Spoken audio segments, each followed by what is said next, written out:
സാറേ, ഇന്ത്യൻ സേന എന്ന് പറയുന്നത് ഇപ്പോൾ ലോകത്തെ മുഴുവൻ രാജ്യങ്ങളും ഉറ്റുനോക്കുന്ന സേനയായിട്ട് മാറി. അത് കരസേന ആയിക്കോട്ടെ, വ്യോമസേന ആയിക്കോട്ടെ, നാവികസേന ആയിക്കോട്ടെ. ഇവിടെ റാൺ ഓഫ് കച്ച് ഗുജറാത്തിൽ നിന്ന് ആരംഭിച്ചിട്ട് സക്രീക്ക് വരെ നീളുന്ന മേഖലയിൽ ഒരു അഭ്യാസ പ്രകടനം ഇന്ത്യ നടത്താൻ പോകുന്നു.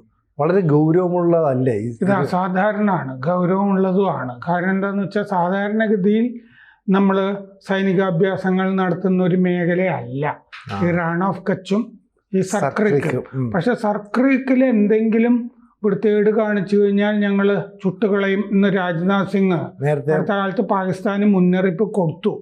അത് കുറെ ഈ ഇന്റലിജൻസ് വിവരങ്ങൾ പാകിസ്ഥാൻ നീക്കം നടത്തുന്നതായിട്ട് കിട്ടിയത് കൊണ്ടാണ് അത് ചെയ്തിരിക്കുന്നത്. അതായത് ഇപ്പോൾ ഈ മൺസൂണൊക്കെ കഴിഞ്ഞിട്ട് അവിടെ ഈ മറ്റേ വരണ്ട് സമയം വരുന്ന ചതുപ്പ് ഒന്ന് മാറി ടാങ്കുകൾക്കുമൊക്കെ സഞ്ചരിക്കാവുന്ന ഒരു കാലാവസ്ഥ വരുന്ന സമയമാണിപ്പോൾ. അതുകൊണ്ട് പാകിസ്ഥാൻ അവിടെ ചില കുത്തിത്തിരിപ്പുകൾ, ഒരുക്കങ്ങൾ, സൈനിക നീക്കങ്ങൾ നടത്തുന്നതായിട്ട് നമുക്ക് വിവരം കിട്ടിയിട്ടാണ് അവിടെ സൈനികാഭ്യാസം, ഇവിടെ നിങ്ങളുടെ അഭ്യാസമൊന്നും വേണ്ട എന്നുള്ള സന്ദേശം കൊടുക്കാനാണ് ഇന്ത്യ അവിടെ ഈ തൃശൂൽ 2025 എന്ന സൈനികാഭ്യാസം നമ്മൾ നടത്തുന്നത്. അപ്പോൾ ഇപ്പോൾ ഗുജറാത്തിനും സിന്ധിനുമിടയ്ക്ക്, സിന്ധ് എന്ന് പറഞ്ഞാൽ പാകിസ്ഥാൻ്റെ, ഗുജറാത്തിനും സിന്ധിൻ്റെയും ഇടയ്ക്കുള്ള ജനവാസമില്ലാത്തൊരു ചതുപ്പ് മേഖലയാണ് 96 കിലോമീറ്റർ അഴിമുഖം സർക്രീക്ക് എന്ന് പറയുന്നത്. ആ സർക്രീക്കിൽ ഒരുപാട് ഈ നുഴഞ്ഞുകയറ്റം അത് പിന്നെ UN ട്രൈബ്യൂണൽ നേരത്തെ തീരുമാനിച്ചപ്പോൾ സർക്രീക്ക് ആരുടേതാണെന്ന് തീരുമാനിച്ചിരുന്നില്ല. നേരത്തെ ഈ 65-ലെ യുദ്ധകാലത്തുമൊക്കെ ഈ റാൺ ഓഫ് കച്ച് ഏതാണ്ട് പാകിസ്ഥാൻ പിടിക്കുന്ന നിലയൊക്കെ വന്നിരുന്നു. ആ പ്രശ്നം പിന്നീട് UN ട്രൈബ്യൂണലിൽ പോയിരുന്നു.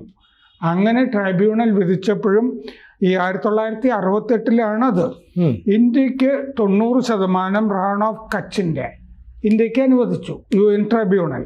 പക്ഷേ സർക്രീക്കിൻ്റെ കാര്യം അന്ന് തീരുമാനിച്ചിരുന്നില്ല.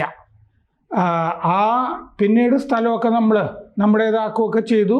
ഇതിനെ തുടർന്ന് അയൂബ് ഖാൻ, പട്ടാള അട്ടിമറിയോടുകൂടി പ്രസിഡന്റായിരുന്ന അയൂബ് ഖാൻ 1969 പുറത്തു പോകേണ്ടിയും വന്നു ഇതിൻ്റെ പിന്നാലെ.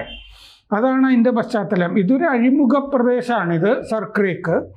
അപ്പോൾ പ്രധാന കടൽപാതകളൊക്കെ നിർണായകമാണ് അവിടെ, നിർണായകമായൊരു സ്ഥലമാണ്.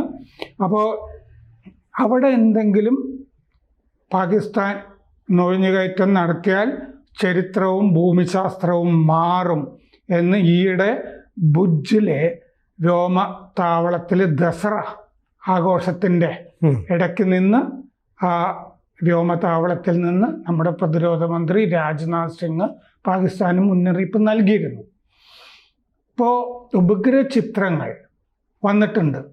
അപ്പോൾ ഇതൊക്കെ എപ്പോഴും നിരീക്ഷിച്ചുകൊണ്ടിരിക്കുന്ന ഡാമിൻ സൈമൺ പറഞ്ഞിട്ടുണ്ട്, മധ്യ തെക്കൻ വ്യോമപാതയിൽ പാകിസ്ഥാൻ നിയന്ത്രണം ഉണ്ട്. ഇപ്പോൾ പാകിസ്ഥാൻ അവരുടെ വൈമാനികർക്ക് നോട്ടീസ് ഇഷ്യൂ ചെയ്തിട്ടുണ്ട്, സൂക്ഷിക്കണം എന്ന് പറഞ്ഞിട്ട്.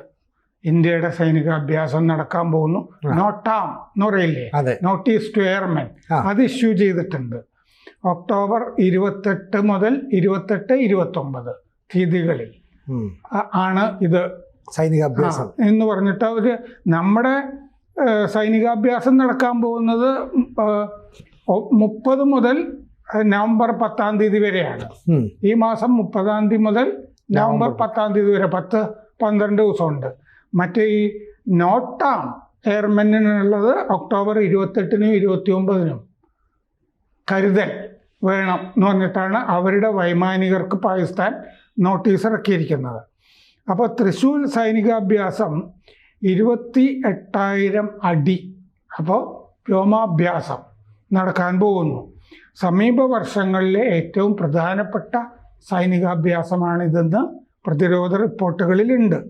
ഈ മേഖല തിരഞ്ഞെടുക്കുന്നതും അസാധാരണമാണ്.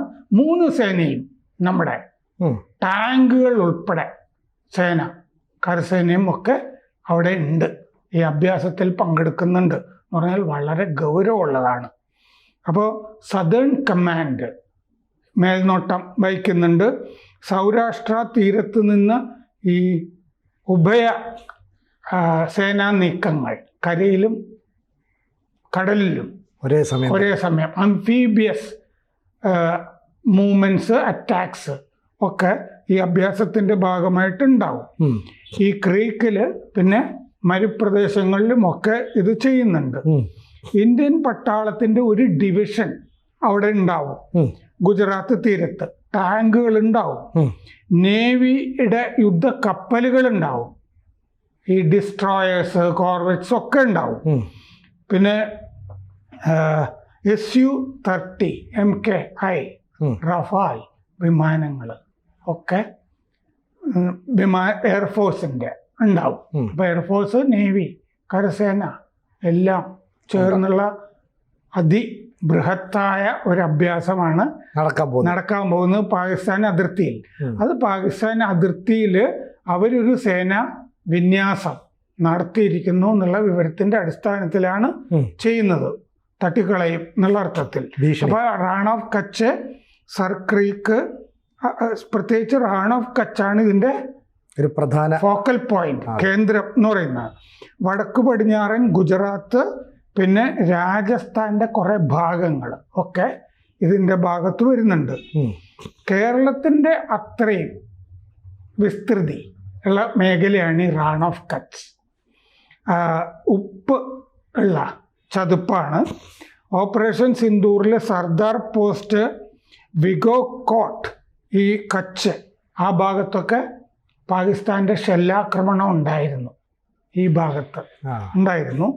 മെയ് 10 ഈ കഴിഞ്ഞ പാകിസ്ഥാന്റെ ഡ്രോണ് ഒരെണ്ണം വെടിവെച്ചിടുകയും ചെയ്തിരുന്നു ഈ മേഖലയിൽ നമ്മൾ. അപ്പോൾ പാകിസ്ഥാന്റെ ഈ കണ്ടോൺമെൻറ്റുകൾ, എനർജി എയർ സ്ട്രിപ്പുകൾ, ഇതൊക്കെ അന്ന് ഈ ഭാഗത്ത് ഉണ്ട്. ഇപ്പോൾ അവരുടെ ഒരു മിനി കണ്ടോൺമെൻറ്റ് എന്ന് പറയുന്ന ഒരു മേഖലയാണ് ഈ അതിർത്തി കടന്ന് അവർക്കുള്ളത്. എമർജൻസി എയർ സ്ട്രിപ്പുകളൊക്കെ അവർ പണിതിട്ടുണ്ട്. ഒക്ടോബർ 25 പാക് നേവിയുടെ മേധാവി, പാകിസ്ഥാൻ നേവിയുടെ നാവികസേനയുടെ മേധാവി അഡ്മിറൽ നവീദ് അഷ്റഫ് സർ ക്രീക്കിലെത്തിയിരുന്നു. എന്തിനാണ് അയാൾ സർ ക്രീക്കിലെത്തുന്നത് അല്ലേ? അതെ, അവരുടെ സേനാ നീക്കത്തിന്റെ ഭാഗമായിട്ടാണ് എത്തിയത്. അപ്പോൾ അവിടുത്തെ ഫോർവേഡ് പോസ്റ്റുകൾ അയാൾ സന്ദർശിക്കുകയൊക്കെ ചെയ്തിരുന്നു. എന്ന് പറയുമ്പോൾ ഭടന്മാരോട് സംസാരിക്കാനും സേനാ നീക്കത്തിനും ഒക്കെ വേണ്ടിയിട്ടാണല്ലോ അതെ നാവിക മേധാവി അഡ്മിറൽ നവീദ് അഷ്റഫ് അവിടെ എത്തിയത്. സർ ക്രീക്ക് മുതൽ ജിവാനി വരെ ഓരോ ഇഞ്ചും നമ്മൾ പ്രതിരോധിക്കുന്ന അയാൾ പറഞ്ഞു എന്ന്. സർ ക്രീക്ക് മുതൽ ജിവാനി വരെ ഓരോ ഇഞ്ചും സംരക്ഷിക്കാൻ നമ്മൾ പോരാടും എന്ന് ഇയാൾ പട്ടാളക്കാരോട് പറഞ്ഞു എന്ന റിപ്പോർട്ടുകളുണ്ട്. റാൺ ഓഫ് കച്ച് ഈ ജൂൺ ഓഗസ്റ്റ് മാസത്തിലൊക്കെ മണ്ണ് വല്ലാതെ ചെളിയൊക്കെ പുരണ്ട് പൊതഞ്ഞ് ചതുപ്പായിട്ടിരിക്കും. ഈ നവംബർ ഫെബ്രുവരി ഈ സമയത്താണ് മനുഷ്യന് നടക്കാവുന്ന പരുവത്തിൽ വരുന്നത്. സർക്കാർക്ക് വിജനമാണ്, ടാങ്കുകൾക്ക് പോകാവുന്ന സമയമാണ് ഈ നവംബർ ഫെബ്രുവരി കാലം. അപ്പൊ ഈ സമയത്ത് പാകിസ്ഥാൻ എന്തെങ്കിലും ഒരു അനക്കം അവിടെ നടത്തും എന്നുള്ള ഇന്റലിജൻസ് റിപ്പോർട്ടുകൾ വന്നിട്ടുണ്ട്. 1965 April Ayub Khan operation desert hawk എന്ന് പറഞ്ഞിട്ട് ഈ മേഖലയിൽ നടന്നിരുന്നു. അപ്പൊ നമ്മുടെ സേനയൊക്കെ അതിർത്തിയിലൊന്നും ഉണ്ടായിരുന്നില്ല, അഹമ്മദാബാദിൽ നിന്നൊക്കെയാണ് വരുത്തിയതാണ്. അതെ, അന്നത്തെ മുഖ്യമന്ത്രിക്കെതിരെ ആക്രമണമൊക്കെ നടന്നിരുന്നല്ലോ ഗുജറാത്ത്. അദ്ദേഹം കൊല്ലപ്പെടുകയൊക്കെ ചെയ്തിരുന്നു ആ കാലത്ത്. അപ്പോൾ പാറ്റൻ ടാങ്കുകൾ, F-86 സാബർ ജെറ്റുകൾ, ഇതൊക്കെ പാകിസ്ഥാന് കിട്ടിയ സമയമായിരുന്നു. പാറ്റൻ ടാങ്കുകൾ, F-86 സാബർ ജെറ്റുകളൊക്കെ കിട്ടിയ സമയത്ത് അയൂബ് ഖാൻ ഇതൊന്ന് പരീക്ഷിക്കുകയും വേണ്ടിയിരുന്നു, അതിൻ്റെ ശേഷി. അത് കഴിഞ്ഞിട്ടാണ് ജമ്മു കാശ്മീരിൽ ഇതൊക്കെ ഉപയോഗിക്കുന്നത്. അപ്പോൾ ജമ്മു കാശ്മീരിന് മുമ്പ് ഒരു റിഹേഴ്സൽ നടത്തുകയായിരുന്നു അന്ന് റാൺ ഓഫ് കച്ചിൽ ചെയ്തത്. ഇന്ത്യയുടെ T-55 ടാങ്ക്, MiG-21 ജെറ്റ് ഇതൊക്കെ നമ്മൾ വാങ്ങിയിരുന്നു ഇന്ത്യ ആ സമയത്ത്. ഓഗസ്റ്റിലാണ് ഓപ്പറേഷൻ ജിബ്രാൾട്ടർ, സെപ്റ്റംബറിൽ ഓപ്പറേഷൻ ഗ്രാൻഡ് സ്ലാം ഇതൊക്കെ അയൂബ് ഖാൻ നടത്തി. ഓപ്പറേഷൻ ഗ്രാൻഡ് സ്ലാം എന്ന് പറയുന്നത് ജമ്മുവിൽ അക്നൂറിൽ ആണ് നടത്തിയിരുന്നത്. ആദ്യം റാൺ ഓഫ് കച്ചില് 65 ആ സമയത്ത് നുഴഞ്ഞുകയറ്റം. നമ്മുടെ സേന അവിടെ എത്താൻ വൈകി, ഞാൻ പറഞ്ഞല്ലോ. അത് കഴിഞ്ഞ് അയാൾ കശ്മീരിൽ അടിക്കാനായിട്ട് വന്നു. ഇതുപോലുള്ള സേനാ നീക്കങ്ങൾ ഇപ്പം നടക്കുന്നു എന്നുള്ളത് കൊണ്ടാണ് നമ്മൾ തൃശ്ശൂർ 2025 അസാധാരണമാം വിധം റാൺ ഓഫ് കച്ചിൽ വച്ചിരിക്കുന്നത്. ഇതുകൊണ്ടൊക്കെ തന്നെയായിരിക്കും ഈ ഭുജിൽ വ്യോമത്താവളത്തിൽ രാജ്നാഥ് സിംഗ് പോയതും. പാകിസ്ഥാന് വളരെ അകലെയൊന്നുമല്ലല്ലോ, ഭുജിൽ പോയിട്ട് പാകിസ്ഥാന് മുന്നറിയിപ്പ് കൊടുത്തത്, നിങ്ങളുടെ ചരിത്രവും ഭൂമിശാസ്ത്രവും ഞങ്ങൾ മാറ്റും എന്ന് മുന്നറിയിപ്പ് കൊടുത്തത്. അപ്പോൾ പഹൽഗാം കഴിഞ്ഞിട്ട് പാകിസ്ഥാൻ വെറുതെ ഇരിക്കുന്നില്ല. നമ്മൾ ബംഗ്ലാദേശിലും പാകിസ്ഥാൻ പല നീക്കങ്ങൾ നടത്തുന്നത് ഇപ്പോൾ കാണുന്നുണ്ടല്ലോ. അതെ, അവരുടെ തന്നെ ഒരു സൈനിക മേധാവി കഴിഞ്ഞ ദിവസം യൂനുസിനെ വന്ന് കണ്ടില്ലേ. പിന്നെ രംഗ്പൂരില് നമ്മുടെ ചിക്കൻ നെക്ക്, ആ പ്രദേശം ഒരു താവളം, അവര് ബംഗ്ലാദേശിലൊരു താവളം പാകിസ്ഥാന് കൊടുക്കുന്നു, ചൈനയ്ക്ക് അല്ലേ സൗകര്യങ്ങൾ കൊടുക്കുന്നു എന്നൊക്കെ നമ്മൾ കാണുന്നുണ്ട്. അപ്പൊ അയലത്ത് നമ്മൾ അഫ്ഗാനിസ്ഥാനെ പിടികൂടുമ്പോൾ ബംഗ്ലാദേശിനെ പാകിസ്ഥാൻ പിടികൂടുന്നുണ്ട്. പിന്നെ ഇതുപോലെ പല സൈനിക നീക്കങ്ങളും ഒക്കെ നടത്തുന്നുണ്ട്. അതിലിപ്പോൾ ഈ നമ്മൾ തന്നെ ഭീകരവാദി എന്ന് പ്രഖ്യാപിച്ചിട്ടുള്ള പിടികിട്ടാപ്പുള്ളി എന്ന് പറയുന്ന സാക്കിർ നായിക്കിനെ ചുവന്ന പരവതാനി വിരിച്ച് സ്വീകരിക്കുന്നു. കഴിഞ്ഞ വർഷം ഇതേ സമയത്ത് പാകിസ്ഥാനിൽ 10 ദിവസം ഉണ്ടാവുകയാണ്. ഒരു മാസത്തോളം അടുപ്പിച്ച് അത്രയും കൊടുക്കുക എന്നൊക്കെ പറയുമ്പോഴേ, മാത്രമല്ല ഈ ഷെയ്ഖ് ഹസീന സർക്കാർ അയാൾക്ക് അവിടെ ട്രാവൽ ബാൻ ഏർപ്പെടുത്തിയല്ലേ. അപ്പൊ നയവ്യതിയാനം അല്ലേ ശരിക്കും അവിടെ നയവ്യതിയാനാണെന്ന്. അതുകൊണ്ടാണല്ലോ അവർ സെമിനാറുകളൊക്കെ നടത്തിയിട്ട് നമ്മുടെ രാഷ്ട്രപിതാവ് മുഹമ്മദ് അലി ജിന്നയാണ് മുജിബുർ റഹ്മാൻ അല്ല എന്ന് പറയുന്നത്. മുജിബാണല്ലോ രാഷ്ട്രപിതാവ്. രാഷ്ട്രപിതാവിന്റെ വീട് തകർക്കുകയൊക്കെ ചെയ്തില്ലേ, ചെയ്തു. ടാഗോർ ജനിച്ച വീട് തകർത്തു.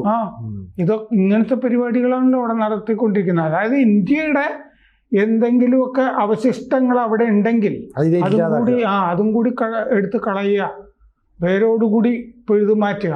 ഇസ്കോൺ നിരോധിക്കണം എന്ന് പറഞ്ഞിട്ട് ഒരുമാതിരി ജമാഅത്ത് ഇസ്ലാമി തുടങ്ങി സകല ഇസ്ലാമിക തീവ്രവാദ സംഘടനകളും രംഗത്ത് ഇറങ്ങിയിട്ടുണ്ട്. അഹമ്മദിയകളെ നിരോധിക്കാൻ പാകിസ്ഥാന്റെ പിന്നാലെ അവിടെ ഇനിയൊരു ഭരണഘടനാ പരിഷ്കാരം അടുത്ത് തന്നെ വരും എന്നുള്ള സൂചനകളുണ്ട്. അപ്പോൾ പാകിസ്ഥാന്റെ വേറൊരു പതിപ്പ് നമ്മുടെ അയലത്ത് ബംഗ്ലാദേശിന്റെ രൂപത്തിൽ ബംഗാളിന്റെ അപ്പുറത്ത് വരുന്നു. ഭീഷണിയാണത്. കാരണം പശ്ചിമ ബംഗാളിലും മുസ്ലിം പ്രീണനമാണല്ലോ നടന്നുകൊണ്ടിരിക്കുന്നത്. അതിന്റെ തുടർച്ചയായിട്ടല്ലേ ബംഗ്ലാദേശ് നിൽക്കുന്നത്. കൂടുതൽ വാർത്തകളും വിശേഷങ്ങളും നിങ്ങളിലേക്ക് എത്താൻ ABC മലയാളം സബ്സ്ക്രൈബ് ചെയ്യുക, ബെൽ ബട്ടണും അമർത്തുക.